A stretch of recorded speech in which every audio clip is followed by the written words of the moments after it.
Anatomy of the respiratory system. The respiratory system is paramount when it comes to maintaining acid-base balance inside of the body. As you move into your EMT program, you're going to learn a lot of disease processes such as emphysema, chronic obstructive pulmonary disease, asthma, rhonchi, rales, crackles, CHF, and a lot of other different comorbidities. Knowing the respiratory system inside and out, meaning the anatomy and the physiology, without pontificating, unequivocally is paramount. You have to know this information inside and out. So when I go through this, I may take a step back and take a little bit extra time, and I may even go a little deeper than what your EMT book normally would, because I want you guys to understand the structure of the anatomy when it comes to the respiratory system. Not only that, I want you to understand the physiology of it and how everything works in a normal fashion, so that when we start talking about the pathophysiology associated with individuals that are in respiratory distress, so on and so forth, you'll have a greater understanding, you'll have great comprehension, and you'll be able to critically think and make the right decision for your patient.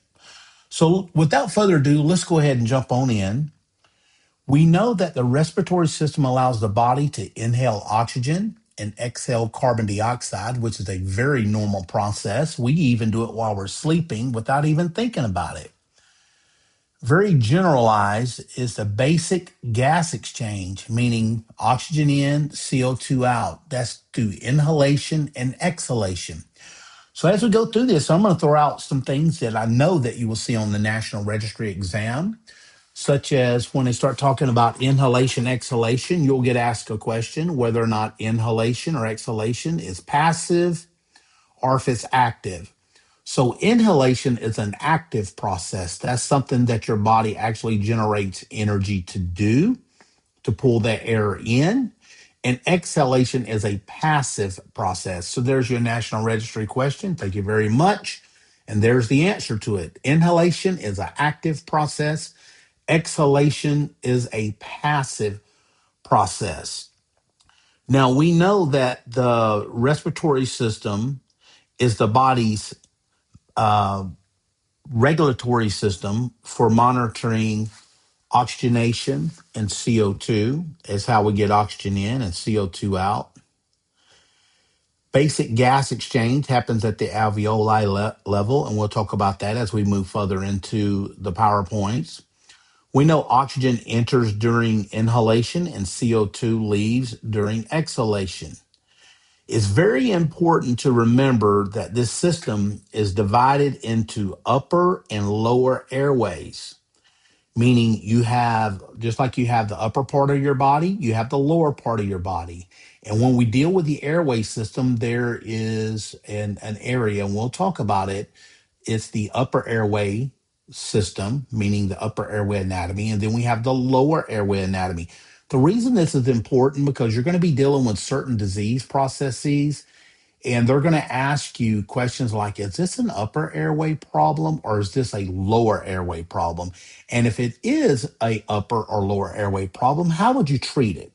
So the way you treat and the way you recognize and where the airway malfunctioning is taking place is going to require you to know if it's upper or lower. So we're going to move on here in just a second, but I also want to emphasize that the upper airway filters, it warms and moistens incoming air.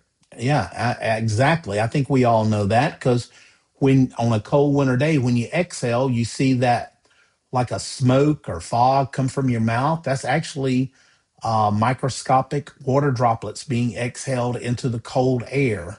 So it moistens the air that's coming in, which is good. So it doesn't dry your lungs out and your nose, so on and so forth. Filters out a lot of air, a lot of garbage particles, I would call them. Your lower airway, it carries air where? Into the lungs. It carries it all the way to the lowest portion of your lungs. And this is where gas exchange occurs. So let me go ahead and give you an answer to a test question. You'll see this on your EMT exams. You'll see it on National Registry as well. They're going to ask a question like, hey, can you tell us where gas exchange takes place in the pulmonary system? And it takes place where? Not in the upper airways.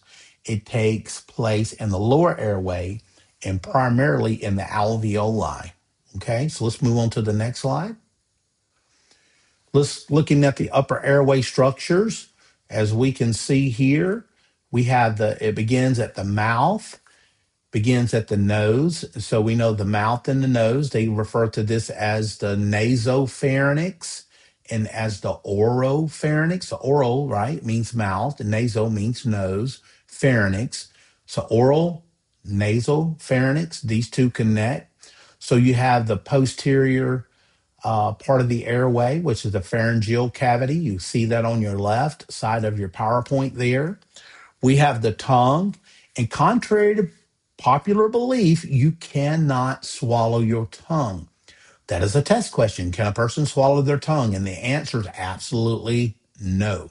Now, can a tongue obstruct an airway? Yes. What's the common occurrence for an obstructed airway? It's going to be the tongue. There's another test question and an answer to go with it. The mandible. Let's take a look at the mandible. The mandible is the movable part of the face. There's you another test question with a answer. So, what is the movable part of the face? It would be the mandible. And we hear a lot of people refer to this as the jaw. All right. So let's take a look here on the left side of your screen. You see it says hyoid bone, B-O-N-E, the hyoid bone. Here's another test question. What is the only bone in the body that is free floating, meaning it's not connected to any other bone at all, or cartilage? It's not connected to anything. It's the hyoid bone. It is a free floating bone in the body. That is a test question, and there will be one on the National Registry, and there is one on your EMT exam. I promise you that inside of your classroom. So with the upper airway structures, we notice that there's the trachea, and the trachea is better known as what, guys?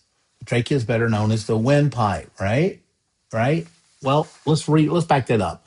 The trachea is just below the larynx, and the larynx and the trachea both put together are part of the windpipe. The larynx is what we call the voice box, okay?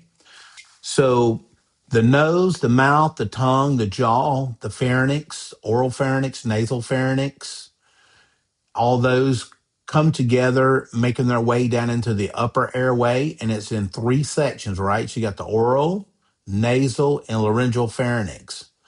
The larynx is better known as the voice box. Like I said, that's a test question. And its role is in division between the upper and lower airway.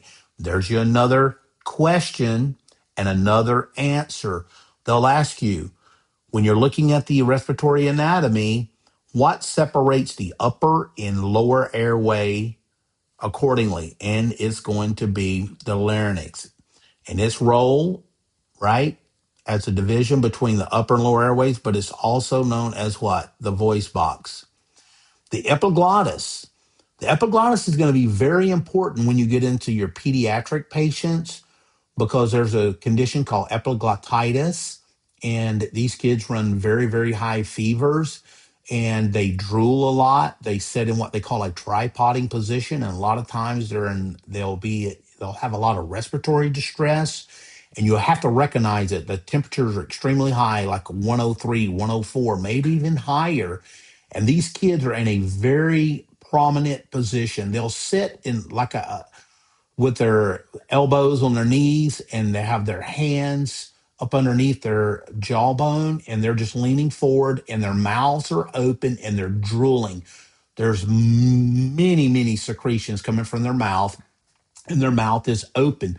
What's happening is that epiglottis here that you're seeing on this picture here, the epiglottis is swollen, it's inflamed. So henceforth the term epiglottitis, right? It means an infection.